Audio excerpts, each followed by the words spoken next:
Superstar Shakib খানের অনুষ্ঠানে শুভেচ্ছা দূত হিসেবে অংশ নিয়েছিলেন চিত্রনায়িকা ও মডেল পূজা চেরি। সেখানে উপস্থিত হওয়ার সময় এক দুর্ঘটনায় পড়া থেকে অল্পের জন্য রক্ষা পেয়েছেন তিনি। এরই মধ্যে এই ঘটনার একটি ভিডিও সামাজিক যোগাযোগ মাধ্যমে ভাইরাল হয়েছে। ভিডিওতে দেখা গেছে সাকিবের ওই অনুষ্ঠানে নীল রঙের একটি স্লিভলেস গাউন পরে উপস্থিত হয়েছেন পূজা চেরি। তখন চলন্ত সিঁড়ি নেমে আসছিলেন তিনি। এ সময় তার গাউনের নিচের ঝুলন্ত অংশ সেই চলন্ত সিঁড়ির ফাঁকে আটকে যায়।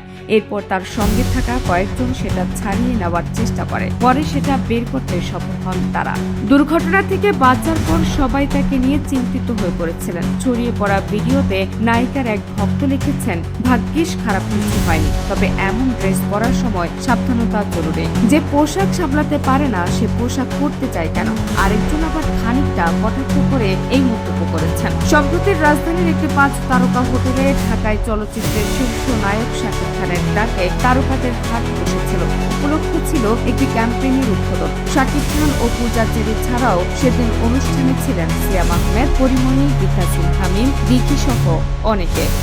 ডেস্ক রিপোর্ট, খবর বাড়ি বিনোদন।